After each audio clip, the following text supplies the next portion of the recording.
Welcome back for the final chapter of Horrible Harry and the Dragon War. Today we're going to be reading chapter 6. And if you remember from chapter 5 of Horrible Harry, Harry had kind of made a peace offering with a little white creamer, a white treat that he presented to his friend Song Lee to kind of make up for what was going on, to make up for their fight. He was surrendering. He didn't want to fight with her anymore. So let's find out in the final chapter of what happens with Harry and Song Lee and the rest of the class of 3B. The Dragon Parade. A minute later, Song Lee came over to Harry. He greeted her with a smile as U-shaped as a cantaloupe. If you eat cantaloupe, you know when you cut it, it makes a giant U shape. So that means a big smile.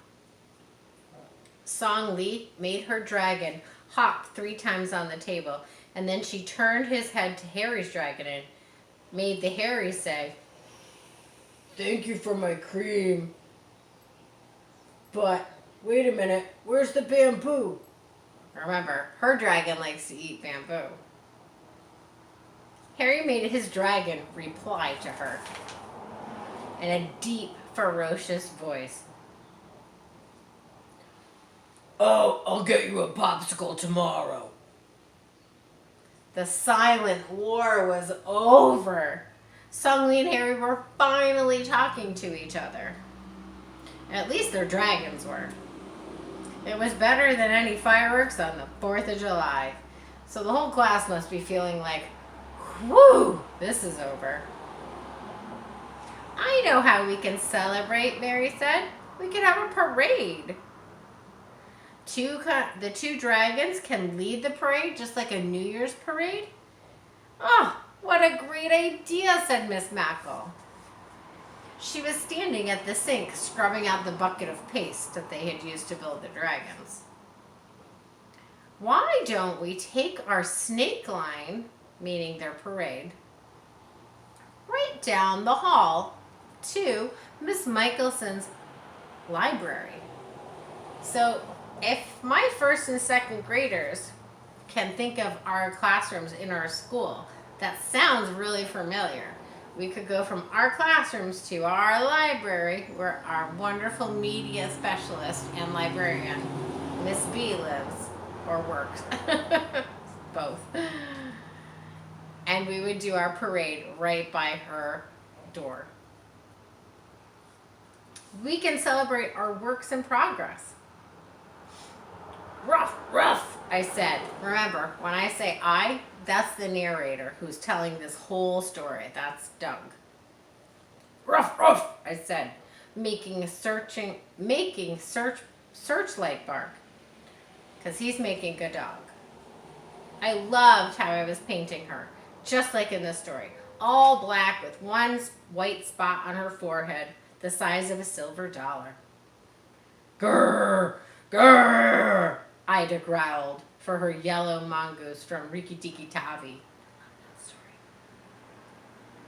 I loved the snake that she put in its mouth. Song Lee and Harry went to the front of the line. Dexter hung out with me. "Hey, Dex," I asked, "how come you picked the goose and Charlotte's Web?" Okay, I'm going to show you again because we're going to read it next.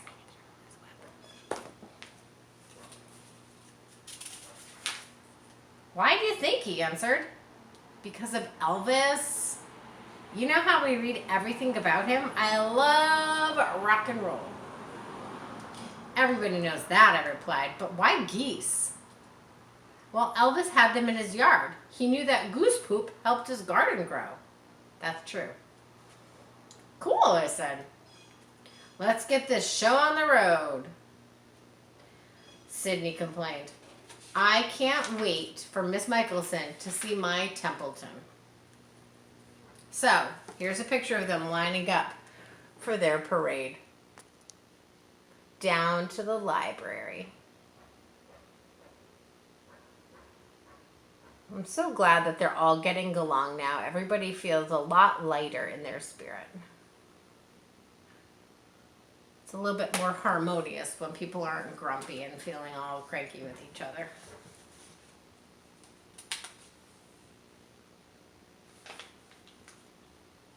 I even put Charlotte's egg sack in his mouth. Fix in my mouth. It's worse than a caramel candy. You'll understand that when you read Charlotte's Web with me. That's pretty good, I said. And that afternoon, we were so happy holding our animals high, marching down the hall. When we got halfway, Harry said that his dragon was thirsty, so he borrowed Songley's creamer. And after he peeled back the white top, he gave his dragon a sip, and then he passed it back to Songley. Both of our dragons love this stuff, Harry said, and Songley smiled. By the time we got to the library, the dragons had milk mustaches, meaning creamer mustaches. Harry and Songley did too. I don't think the teacher ever knew what the real celebration was about. She and Miss Michelson were oohing and ahhing about the papier-mâché animals. But we knew. We knew that Harry and Songley's friendship had survived the Dragon War. And so did the rest of us in room 3B. I like how they resolved their own problems and they didn't actually need to ask a teacher for their help. They figured it out and they were considerate of each other's feelings. Remember that when we get back to school. This is the last page and the last chapter of Harry, Horrible Harry, and the Dragon War. And that's Harry and Songley at the end of the day. Thanks for being a listener. Tune in next time for Charlotte's Web.